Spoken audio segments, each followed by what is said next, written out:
Okay, so actually aku bila masuk Anugerah Screen pun, it's not my intention to participate. Aku actually teman member, then alang-alang participate sekali lah. Tak tahu pula yang aku menang kan nanti. Then lagi-lagi the first berapa weeks of Anugerah Screen until the final. Before that aku all the way was amongst orang yang dia label kayu apa. And after aku tengok balik video tu, aku admit lah, aku kalau abang Sani aku rasa aku muntah darah saya. Aku sampai tengok abang, how you tahan abang dulu. Dia mentor apa, ni macam tak boleh mentor. Kayu rabak aku. Only the final yang aku betul-betul macam let loose. Itu pun pasal Syarif Wahid. Dia bagi aku advice. Dia cakap, you already here, peduli apa orang nak cakap. Let loose lah, tak payah conscious. Just let loose, show what you have. Sebelum Anugerah Screen tu kau ada experience berlakon ke ataupun? Primary school lah, buat live musical theatre. Aku jadi genie dalam Aladdin. I am the genie. Kena paksa pun, bukan aku nak. Aku tak minat. Cikgu aku cakap, you have to. Aku cakap, why? You have to. Tak ada pilihan Macam okey lah, jadi genie lah. Tapi tu bukan professional, so tu budak-budak punya play. Then aku have always wanted to sing.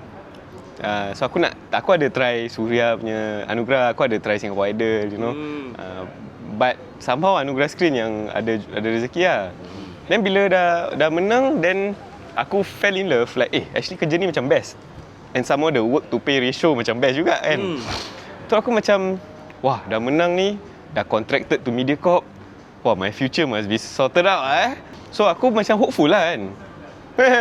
Reality so far bro. Bila dah menang, projek pun macam aku ingat aku be the new Inting, tak ada pun. Itu yang kau mengharapkan lah. So aku macam always dapat watak yang supporting, yang kadang-kadang macam dalam otak aku, kadang-kadang now when I think back itu watak anybody can play tak payah aku pun you know. But it was a stepping stone lah kan. But it was very slow. Because of that, aku have to kerja part time lah. And I told myself kalau aku kerja full time dengan O level, gaji mesti tak seberapa. And secondly, aku can always go back to my hotel job. Pasal aku dulu was a butler kat Grand Hyatt. It was quite well paying lah, relatively for my education considered. Ada tips dengan Sultan Brunei. So it's quite good lah dia punya pay every month kan. But aku just wanted to give it a try. Aku really wanted to give acting a try. Then aku told myself ni kalau aku kerja full time, forget it lah, totally gone. Tu aku kerja macam-macam lah. Kerja kendarat, dishwashing, bellboy, bouncer pun aku pernah. Aku pernah bikin badan sekejap jadi bouncer. Financial advisor pernah sekejap. Financial advisor tak menjadi lah kira. Apa lagi waiter. Banyak lah. Movers. But how long before kau decided to go Malaysia? Kau tak move on from this job to the next one? Is it because of better paying or better time ataupun? You mean the part time lah? Yeah. Pasal aku still exploring lah. Aku still like macam don't know what I want to do. And because of the limited qualification aku ada, aku pun tak banyak option lah. Then aku tak tahu lah, aku rasa macam bila aku buat kerja ni, kadang-kadang macam movers kan, after a few months kan macam wah, this is so not me lah. I need something yang stimulating untuk otak aku lah. So aku left lah, cari kerja lain. But macam kerja yang macam bouncer dengan movers ni is kira under the BOPEN Act.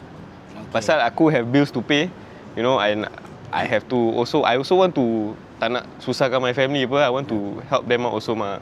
You know, so macam tu lah. Aku just jump from the next to the next because aku just get bored lah. Okey lah, tadi kita dah dengar dia punya cerita-cerita panas dia dekat sana dengan sini kan. Okey, so guys be careful lah. Selfie jaga-jaga lah. Jangan thumbs up. Okey, mungkin Win. Let's go lah. Singlet sampai. Aduh.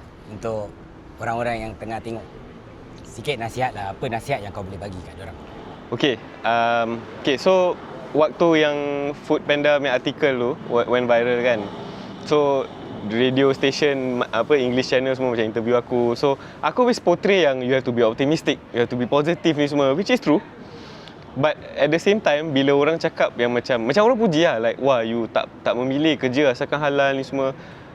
But there was one part of me yang macam susah nak terima pujian orang sebab there was one thing yang aku hide from a lot of people. Actually waktu aku buat Foodpanda on the third month tu, ada satu kali ni it was a very very heavy rain punya night tau.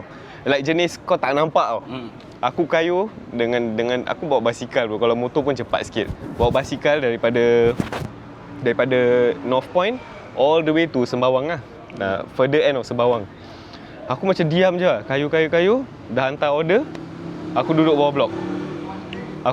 Aku macam sampai bila saya gini? Sampai bila aku nak kena bawa basikal? Aku tak ada lesen kan. So aku macam wah. Aku nangis Aku broke down bro. Aku macam like what happened only like not so long ago I was up there. And then suddenly now macam barely making a living barely making ends meet Gaji 1,000, bawa basikal, berapa banyak kau boleh kayu? Kau kayu sampai kau lengit tau kaki. So aku barely making 1,000 plus So aku macam wah, sampai bila Aku nangis pasal nak legakan hati Then after that aku macam rewire balik macam okay, back to being positive. But what I can advise from here is this lah. Macam mana kita tengah susah pun problems tak pernah permanent Problems will pass. Macam mana good times will pass, problems will pass. Antara lambat atau sekejap. So since you have to go through that problem, pada sesiapa yang tengah ada masalah ni, since you ni lighting ni okay, so but apa yang aku nak sampaikan daripada cerita Foodpanda tu, I mean it's okay to cry lah. I mean kadang-kadang kita penat, lelaki mesti nangis sendiri-sendiri kan. But it's okay pasal kita nak lega hati. Tapi jangan sampai dia melarut lah. Biar you have to stand back on your feet and be positive. Pasal apa? Problems tak permanent. Problems will pass. Mana ada masalah yang problem. Good times also mana ada permanent. It will go up and down. That's life apa. But what I'm trying to say is kepada siapa yang tengah ada masalah, korang dah tengah kena go through ni masalah. You can be bitter about it or you can be optimistic about it. Kalau kau nak be bitter about it, then dia akan shape kau punya future into that path. So be positive lah. Just sangka baik dengan Tuhan lah. Kita ada Tuhan tau. Kita orang yang beragama tau. Tuhan will only give you what He feels is best for you. So aku rasa macam no point lah kita nak jadi bitter. Mungkin kadang-kadang kita manusia, kita akan ada rasa, but that's okay. Cuma jangan let the thing mold you into somebody yang bitter juga. Kau be positive, be optimistic. Good things can come, but you have to work for it lah. There's always a way out punya. Kita bukan dalam keadaan macam saudara mara kita kat Gaza. Kita ada pilihan. So be optimistic. You have to go through it, might as well go through it happy lah. Go through it with a smile, because good things will come. Tengok if I wasn't optimistic nak bawa tu Foodpanda, tak sampai ke artikel tu, tak sampai aku masuk EduDebt. EduDebt I was earning quite okay tau. Cuma I wanted more. So aku macam what else can I do lah. But alhamdulillah, my optimism yang got me where I am today. And alhamdulillah I can safely say yang aku tak pernah rasa susah sampai tak pernah ada makan lah. So aku rasa this is all due to my positivity. Kau kalau negatif pun orang tak nak tolong kau, orang tak nak layan kau, because the energy is so draining. So if you have to go through the problem, go through it happily. Seek the right advice from the right people. Ni last advice lah aku tahu panjang. Last advice is, apa-apa benda yang korang nak pursue, minta opinion daripada orang yang dah succeed in that line. Contohlah, parents generally diorang want to protect us. So mungkin diorang akan cakap benda macam boleh tapi susah, nak kena kerja keras. They are not trying to bring you down, but they are not the right people to ask. Dapatkan restu is another story. But if you want to ask whether you should pursue something or not, look at the people yang dah succeed, follow that template. Pasal kau tanya orang yang tak boleh make it, they will advise apa yang diorang tahu. They cannot advise you the right formula what. They are not in that successful path. Dulu sebelum aku nak pergi KL, aku tanya banyak tau award winning actors from Singapore. I know they mean well, tapi diorang punya advice is like giving me the idea yang nak pergi KL ni susah gila. And aku tak let it affect me. Aku literally macam, susah kalau abang ni yang legend ni pun boleh susah, apalagi aku dah kayu kan. But aku macam, whatever lah, cuba je lah. Tak tahu apa kalau tak cuba, aku positif je lah. Look where it ended up with, where I ended up, So aku rasa macam be positive satu, have a good attitude lah kan. Ask the right advice from the right people. These are the two most valuable advice I can give you lah. Okay, so kita pun dah dengar macam mana Erwin punya hustle kan, susah payah dia sampailah sekarang ni kan. Jadi kita boleh iktirafkan dia sebagai seorang hustler. Sebagai seorang hustler, inilah dia token daripada S Lesta. Okey, dan juga daripada Blood Red Moon. Blood Red Moon Blood Red Moon. Tengok dulu. Still. Style. Still. Kiss me when I cry, bless me when I die. Kiss me when I cry, bless me when I die. Kau sebut pasal Bahasa nangis kan? Mandarin, bahasa Bahasa Mandarin. Mandarin. Wah, Cino. Cium aku bila aku nangis. Kau akan tengok. Bless apa? Bless bahasa Melayu. Bless. Yes.